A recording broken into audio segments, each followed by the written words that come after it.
नमस्कार मित्रांनो. खूप दिवसानंतर व्लॉग बनवतो आहे. तर तसं कारण पण आहे.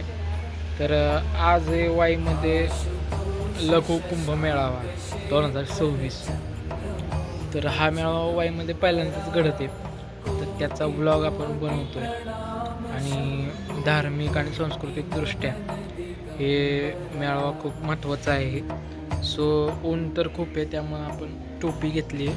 तर डायरेक्ट आपण तिथं जाऊया. चला, चालतच गाडी किंवा चालत जाऊया, बघूया. चला. तर मित्रांनो, हा जो मेळावा आहे ना, त्यामध्ये मोठमोठे साधू संत आहेत, त्याचबरोबर नागा साधू आहेत. परत होम हवन पूजा अर्चा हे सर्व होणार आहे. आणि वाईसाठी खरंच खूप मोठी गोष्ट आहे. तर माझा मित्र येतोय मला घेण्यासाठी. तर लवकरच आपण तिथं पोहोचूया. इकडे बॅग कॅमेरा दाखव. शूटला ना, सुटला चाललंय कुंभमेळ्याला शूटला. वाईमध्ये कुंभमेळा ठरलाय.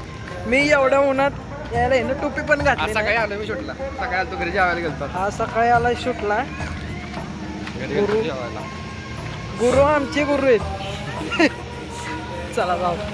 गडी बाघंबरी जय महेश त्रिलोचनाय विश्वनाथ विशंभरा.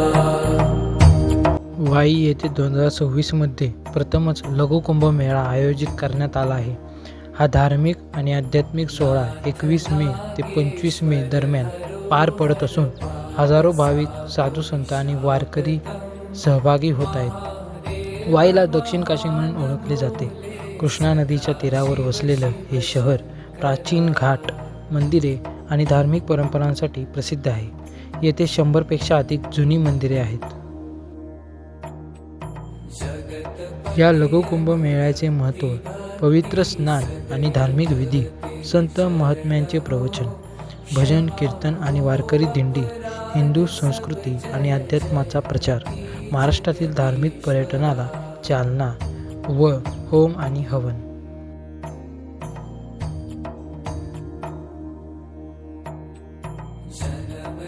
या लघु कुंभमेळ्यामुळे समाजात एकता, बंधुभाव आणि संस्काराची जपणूक होत आहे.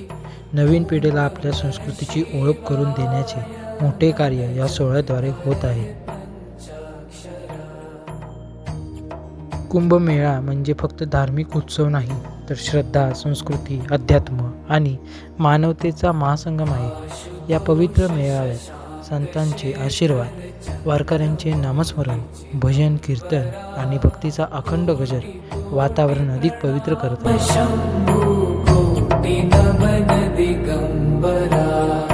कोटी कोटी प्रणाम शंभू, कोटी नमन दिगंबरा.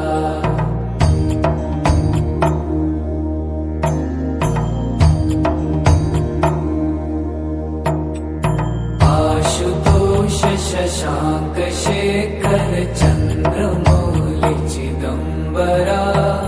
कोटी कोटी प्रणाम शंभू. चला, आपण सर्वांनी मिळून भक्ती, सेवा आणि सद्भावाचे संदेश समाजात पोचूया आणि या पवित्र सोहळ्याचे महत्त्व अधिक वाढवूया.